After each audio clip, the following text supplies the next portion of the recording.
Hi, everyone. I'm back again. And today's eye-opening synastry is between Blake Lively and Justin Baldoni by request.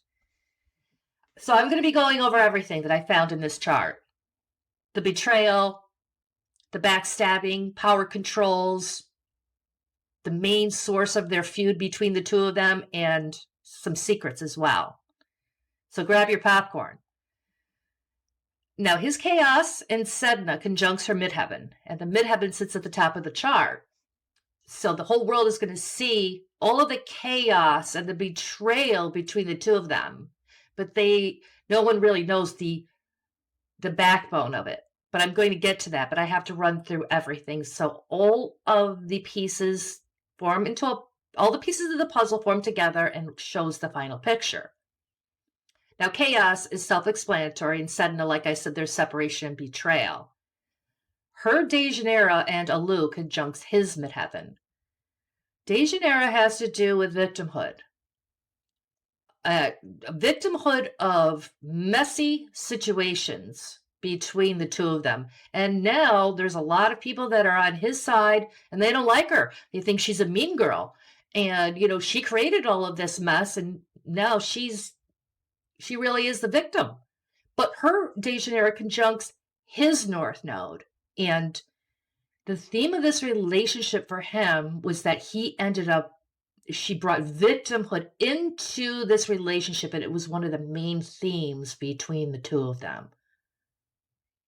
So it's all wrapped up here on the midheaven. That's what everybody sees, but there's stuff going on behind the scenes as well that I'm going to be getting to. Now, her Pholus conjuncts his Chiron, and Pholus explodes what it touches, and Chiron is pain. So she caused him a huge boatload of pain and backstabbing. Now, this next aspect I'm going to tell you, before I get into that, I just want to say that this is my opinion, not fact. And this is something that I was kind of shocked to see, but I've seen this so many times, so I'm just going to get right to it. His Calypso and Atahualpa conjuncts her North Node in the 8th house. And Calypso has to do with things that are concealed and hidden. So the relationship for her, the theme, one of them is she knows secrets and she's not going to tell them because it's hidden and concealed. But what is Calypso holding hands with? I had to dig deep. I thought to myself, what does she know? What is going on? What is the secrets? And so when I ended up plugging in a whole bunch of asteroids, this one showed up. Atahualpa. That has to do with drugs. Now, I don't know. Nothing like that has been out in the open or validated, but I'm just throwing it out there because this shows up in the chart and I couldn't leave it out. His Pholus natally is in his 8th house. And when you have Pholus in your 8th house in your birth chart, this has to do with manipulation and control by others. And it can also represent deep-seated fears or trauma. So that all of this together makes sense to me. Now her money and Medusa conjuncts his sun.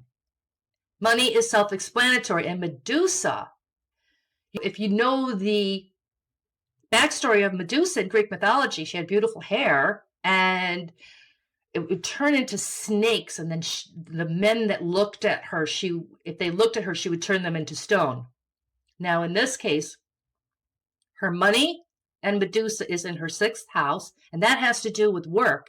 And since it's conjuncting his sun in the 5th, the 5th house rules creative energies. That's where your creation comes into play. And Medusa here, vanity, vengeance, and jealousy.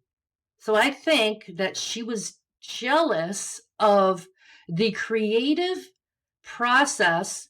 And she was also jealous of his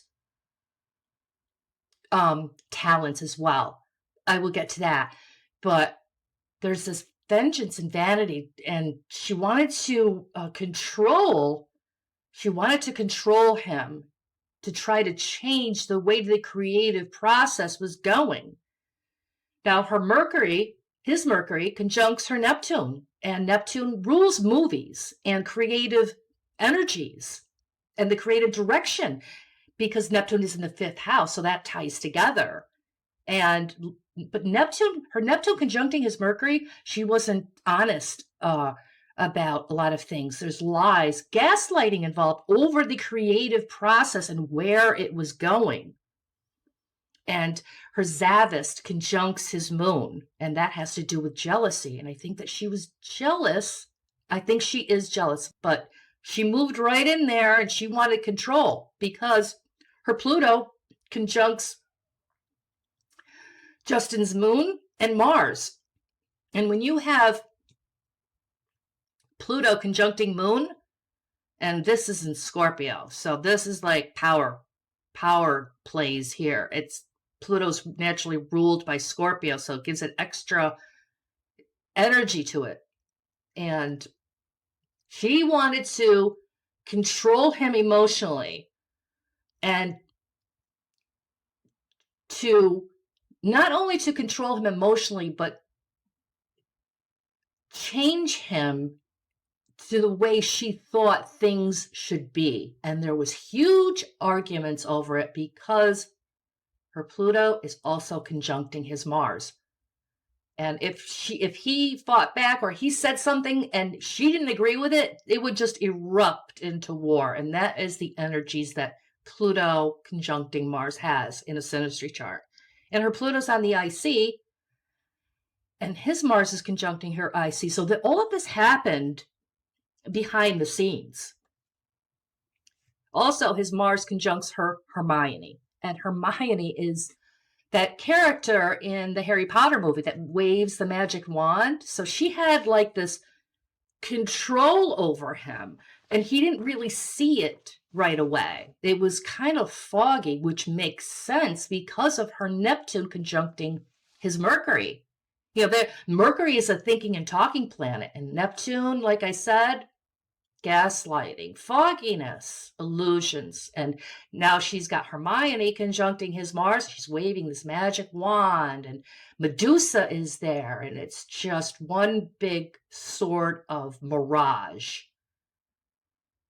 Now, his union, Pandora, as Bolus, Regulus, Destin, Money, and Astarte conjuncts her Sun and Mars.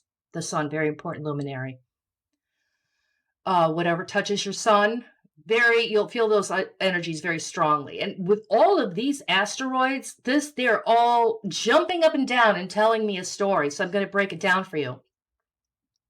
Now, his union conjuncting her Sun, that has to do with a togetherness.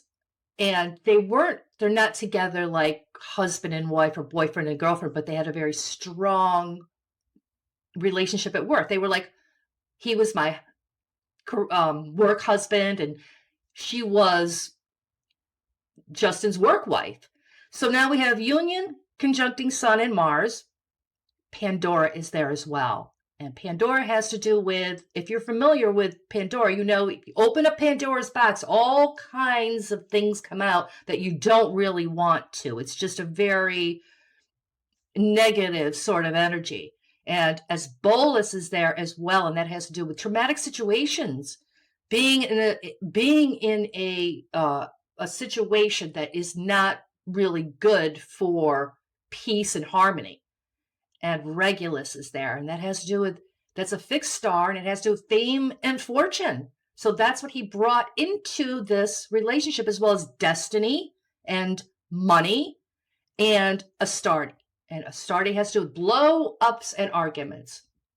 So there's opening up Pandora's box. All kinds of bad stuff comes out. With the fame, the fortune, there's and the money and arguments, which would tie back to her Pluto conjuncting his Mars. and the control issues involved in here. Now, all of her personal planets fall into his 12th house. And the 12th house is the last wheel of the zodiac. So she had a subconscious control over him.